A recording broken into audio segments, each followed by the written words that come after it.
اب یہ جو ہم روزانہ اخبارات میں پڑھتے ہیں، میڈیا پر دیکھتے ہیں، سنتے ہیں، روزانہ ہمارے پاس، آپ کے پاس جو لوگوں کی شکایات آتی ہیں کہ جی فلاں بیوروکریٹ یہ کھا گیا اور فلاں یہ کھا گیا اور فلاں محکمے میں یہ امبیزلمنٹ ہو رہی ہے، فلاں میں وزیر اعظم صاحب بھی کہتے رہتے ہیں، بولتے رہتے ہیں. نہیں وہ بیوروکریسی کا تو ارشاد صاحب مسئلہ بالکل ہے، صرف بیوروکریسی کی نہیں، میں اوور آل بات اوور آل بھی ہے، لیکن ہماری عدلیہ میں کیا ہو رہا ہے. نیک لوگ بھی ہیں، وہ بات بھی ٹھیک ہے، جی لیکن اب مسئلہ یہ ہے جو حقیقتاً ہے،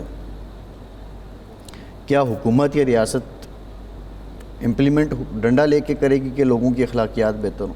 نہیں، کوئی ڈنڈا لے کے کرنے کی ضرورت نہیں ہے. دیکھیں ریاست کا وجود جو آیا تھا، ریاست جو قائم ہوئی تھی کس بنیاد پر ہوئی تھی؟ لا اینڈ آرڈر، لوگوں کو جان مال عزت آبرو کا تحفظ فرما، بنیادی جو تھی نا. یہ باقی چیزیں بعد میں ریاست نے اپنے ذمہ لی ہیں کہ جب لوگ ایک دوسرے کے معاملات خود نپٹاتے تھے تلوار کے ذریعے، لاٹھی کے ذریعے، لڑائی جھگڑے کے ذریعے، فساد کے ذریعے، تو اس وقت محسوس ہوا کہ ایک ادارہ ایسا ہونا چاہیے یہ لوگوں کو امن فراہم کرے، لوگوں کے معاملات انصاف کے ساتھ نمٹائے. چنانچہ ریاست وجود میں آ گئی. آج ریاست بذات خود اگر امن فراہم کرنے کے بجائے بدامنی کا ذریعہ بن گئی ہے، ناانصافی کا ذریعہ بن گئی ہے، تو کیا وجہ ہے کہ ریاست نے جو اخلاقیات کا پہلو تھا، جو حکمرانی میں اخلاقیات کا پہلو تھا، اس کو تیاگ دیا، اس کو پس پوش ڈال دیا. جن ریاستوں میں قوانین جو ہیں وہ اخلاقیات پر بیسڈ ہیں وہ بہتر چل رہی ہیں، وہاں لوگوں کو انصاف بھی مل رہا ہے، لوگوں کو میرٹ پر روزگار بھی مل رہا ہے، لوگوں کو جو ہے صاف پانی بھی پینے کا مل رہا ہے، لوگوں کو ملاوٹی چیزیں بھی نہیں ملتی، لوگوں کو دوائی بھی خالص ملتی ہے. ہمارے ہاں دوائی جو ہے وہ خالص نہیں ہے، کھانے پینے کی چیز جو ہے صحتیں برباد کر رہے ہیں ہم. خرید اتنی بھی مایوسی تو نہیں ہے، مطلب کتنی مایوسی میں مایوسی کی بات نہیں. مجھے یہ بتائیں آپ لاہور شہر میں جب دوائی لیتے ہیں کسی بڑے سے بڑے اسٹور سے، آپ مطمئن ہوتے ہیں کہ یہ خالص دوائی ملی ہے؟ جب آپ کوئی بڑے اسٹور سے اس سے فوڈ کوئی لیتے ہیں کسی جگہ سے، کسی 5 اسٹار ہوٹل میں، آپ کو پتہ ہوتا ہے کہ یہ صاف ہے، صحت مند ہے، ہوتا ہے. جب ہسپتال میں آپ یہ جو میو ہسپتال کا چل رہا ہے، وزیر اعلیٰ صاحبہ نے اس کا نوٹس بھی لیا ہے، سب سے قدیم اور بڑا ہسپتال ہے میو ہسپتال جی، اور وہاں حالت یہ ہے کہ لوگ گئے ہوں گے صحت یابی کے لیے، وہ انجیکشن لگوا کے بیمار پڑ گئے. اچھا وہ ارشاد صاحب اس کو تھوڑا میں نے پروب تو کیا ہے ویسے، وہ یہ ہے کہ بیسیکلی وہ جو ہینڈلنگ ہوئی ہے نا وہ اسپتال کے لیول پہ زیادہ نظر آتی ہے. اسی بیچ کے انجیکشن اور بھی جگہوں پہ لگے ہیں، صبح بھی لگے ہیں، میں ہسپتال کی بات کر رہا ہوں تو میں کون بھی لگے. نہیں میں ایک مثال نہیں میں تو ہسپتال کی بات کر رہا ہوں، میں ساہیوال کی بات تو نہیں کر رہا. جو بات یہ ہے کہ یہ ہسپتال ہے، یہ شفا خانہ ہے نا. ہاں شفا خانہ ہے، بالکل ٹھیک ہے. تو یہ کس نے کیا؟ بالکل ٹھیک ہے، یہ اس کی جانچ، یہ اخلاقیات کی کمی ہے نا. ہاں یہ تو ڈاکٹروں کی. ہمارے جو میاں رؤوف صاحب ہیں رپورٹر، ان کے بیٹے کا ایکسیڈنٹ ہوا جی، ہسپتال میں لے کے گئے، ان کا جبڑے جو تھا، وہ جبڑا جو ہے وہ متاثر ہوا تھا. یہ پچھلے ہفتے کی بات ہے. انہوں نے وہ جو تاروں سے جوڑ کے آدھے گھنٹے کے بعد گھر بھیج دیا. اب وہ ایک بڑا آپریشن 3 گھنٹے کا کرانا پڑا ان کو. وہ جو لوگ اس قدر سیریس کیس کو اس قدر نان سیریس طریقے سے بچے کو ٹریٹ کر رہے ہیں، وہ کون ہیں؟ یہ کون سے اسپتال لے کے گئے؟ میو اسپتال کی بات میں کر رہا ہوں. اچھا میں یہی کہہ رہا ہوں کہ یہ کیا وجہ ہے؟ جو ڈاکٹر بیٹھے ہوئے ہیں، ڈگری تو ان کے پاس ہے، اچھی سی اچھی ڈگری ہے، کمپیٹنٹ ہیں. ایشو کمپیٹنس کا نہیں ہے، ایشو اخلاقیات کا ہے کہ وہ اپنے مریض کو کسٹمر سمجھ رہے ہیں. جو ہمدردی ہونی چاہیے، جو احتیاط ہونی چاہیے، جو تقاضا ہے ان کے پروفیشن کا، ان کی ادائیگی ہونی چاہیے وہ نہیں ہے. ارشاد صاحب اب مسئلہ یہ ہے، یہ جو آپ بات کر رہے ہیں، اور یہ میں کہہ رہا ہوں کہ یہ مایوس کن صورت، اگر اب یہ لوگ کیا کہتے ہیں، آپ پیشنٹ جو ہے، جو بندہ شفا لینے جاتا ہے وہ ہسپتال سے اگر بیمار ہو کے آ رہا ہے، جو غذا لینے جاتا ہے اور وہ ناقص غذا لے کے آ رہا ہے پیسے دے کے اچھے خاصے، تو اور وہ کیا اسپتالوں وجہ کے ہے؟ مسائل یہ ہیں ارشاد صاحب کہ یہ جس طرح میو اسپتال ہے، اس میں 2 ارب روپے کی لائبلٹیز پڑی ہوئی ہیں. باقی جو اسپتال ہیں ان کے اندر ان کی بھی لائبلٹیز ہیں. جن وینڈر سے انہوں نے سامان اٹھانا ہوتا ہے ڈیلی انتظامات چلانے کے لیے، اسپتالوں کے پاس پیسے ہی نہیں، ان کو سامان دیں، آگے سے سامان آتا نہیں ہے. الا ماشاء اللہ استاد کار جو ہے اور ہیومن ریسورس وہ آپ کے سامنے ہے. یہ بہت بڑے، اب یہ حکومت نے مینیج کرنا ہے، یہ ذمہ داری حکومت کی ہے. جو ان کو وسائل دیتی ہے کیا وہ صحیح معنوں میں اسی مد میں استعمال ہوتے ہیں یا وہ پیسہ کھایا جاتا ہے؟ کرپشن اس میں کتنی کرپشن تو ایلیمنٹ ہے، تو ہے نا، کرپشن تو تو بالکل بس ایلیمنٹ یہ ہے. اخلاقیات کی کمی ہے. اس لیے میں اخلاقیات کی بات کر رہا ہوں کہ ایک میں آپ کی بات یونیورسٹی سے آپ بالکل یہاں متفق بنائیں ہوں. کہ اخلاقیات کو بھی اہمیت دیں. جی بالکل ٹھیک. یعنی آپ کہہ رہے ہیں کہ وزیر اعظم صاحب اب ایتھیکل یونیورسٹی کی بنیاد رکھ دیں، کوئی فرق نہیں. دانش سے بہتر ایتھیکل ہو. بالکل ٹھیک ہے. پروگرام کا ٹائم ختم ہو گیا. شکریہ آپ کا. آج کے پروگرام سے اتنا ہی، اجازت دیجیے.